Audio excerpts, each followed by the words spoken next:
Marc, chapitre 7. Les pharisiens et quelques scribes, venus de Jérusalem, s'assemblèrent auprès de Jésus. Ils virent quelques-uns de ses disciples prendre leur repas avec des mains impures, c'est-à-dire non lavées. Or, les pharisiens et tous les juifs ne mangent pas sans s'être lavés soigneusement les mains, conformément à la tradition des anciens. Et quand ils reviennent de la place publique, ils ne mangent qu'après s'être purifiés.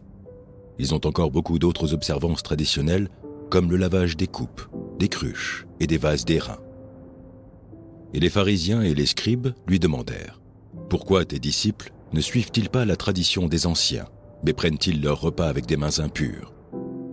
Jésus leur répondit : « Hypocrites, Ésaïe a bien prophétisé sur vous, ainsi qu'il est écrit : Ce peuple m'honore des lèvres, mais son cœur est éloigné de moi. C'est en vain qu'il m'honore, en donnant des préceptes qui sont des commandements d'hommes. Vous abandonnez le commandement de Dieu, et vous observez la tradition des hommes. » Il leur dit encore : « Vous anéantissez fort bien le commandement de Dieu pour garder votre tradition. Car Moïse a dit : Honore ton père et ta mère, et celui qui maudira son père ou sa mère sera puni de mort. Mais vous, vous dites : Si un homme dit à son père ou à sa mère : Ce dont j'aurais pu t'assister est corban, c'est-à-dire une offrande à Dieu, vous ne le laissez plus rien faire pour son père ou pour sa mère, annulant ainsi la parole de Dieu par votre tradition que vous avez établie. Et vous faites beaucoup d'autres choses semblables. Ensuite, ayant de nouveau appelé la foule à lui, il lui dit : Écoutez-moi tous et comprenez. Il est hors de l'homme rien que, entrant en lui, puisse le souiller.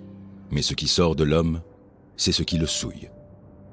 Si quelqu'un a des oreilles pour entendre, qu'il entende. » Lorsqu'il fut entré dans la maison, loin de la foule, ses disciples l'interrogèrent sur cette parabole. Il leur dit : « Vous aussi, êtes-vous donc sans intelligence ? Ne comprenez-vous pas que rien de ce qui du dehors entre dans l'homme ne peut le souiller ?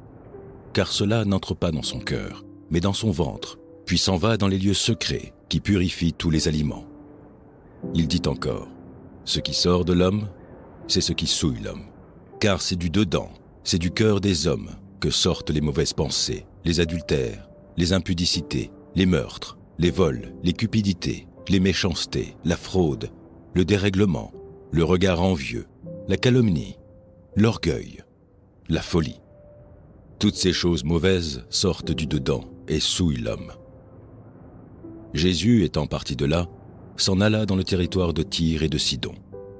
Il entra dans une maison, désirant que personne ne le sût. Mais il ne put rester caché. Car une femme, dont la fille était possédée d'un esprit impur, entendit parler de lui, et vint se jeter à ses pieds. Cette femme était grecque, syro-phénicienne d'origine. Elle le pria de chasser le démon hors de sa fille.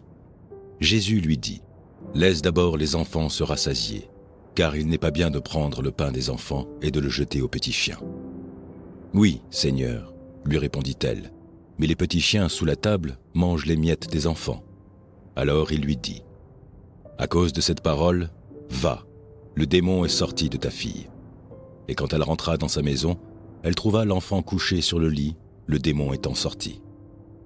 Jésus quitta le territoire de Tyr et revint par Sidon vers la mer de Galilée, en traversant le pays de la Décapole. On lui amena un sourd qui avait de la difficulté à parler, et on lui pria de lui imposer les mains.